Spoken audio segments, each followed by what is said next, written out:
Mas pinagtibay ni Pangulong Ferdinand Marcos Jr. ang ugnayan at kooperasyon ng Pilipinas sa iba't ibang bansa kasunod ng 47th ASEAN Summit na ginanap sa Kuala Lumpur, Malaysia. Si Daniela Paulite sa report.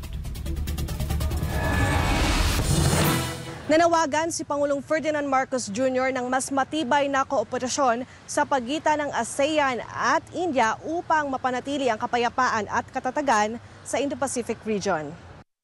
Dumalo si Pangulong Ferdinand Marcos Jr. kasama ang iba pang leader sa pagbubukas ng 47th ASEAN Summit and related summit sa Kuala Lumpur, Malaysia nitong linggo. Sa unang araw ng pagpupulong, lumagda ang Pangulo at iba pang leader ng ASEAN sa pagtanggap sa Timor-Leste bilang pinakabagong kasapi ng Association of Southeast Asian Nations. Sa ASEAN-India Summit, binigyan diin ni Pangulong Marcos ang malaking maitutulong ng India sa ASEAN, partikular sa pagpapalakas ng maritime cooperation sa rehiyon. Foremost, as a maritime and archipelagic nation, I wish to highlight the great importance of the rule of law in our oceans. Both ASEAN and India should see peaceful settlement of disputes and maritime cooperation as essential, as our seas contribute to the peace and prosperity of the entire Indo-Pacific region.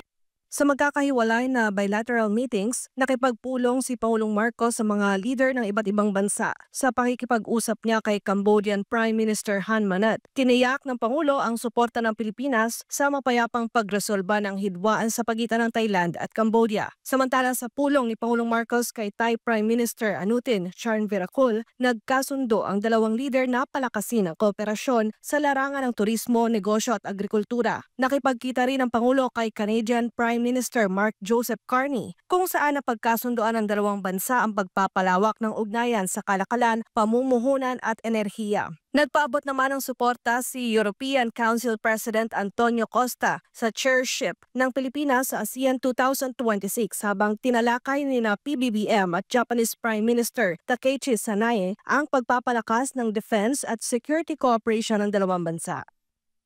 Samantala, nakatakdang pangunahan ng Pilipinas ang ASEAN Summit sa 2026 at tiniyak ng Pangulo na handa ang bansa sa nasabing chairmanship. Para sa Diyos at sa Pilipinas, kung mahal, Daniela Paulite, SMNI News.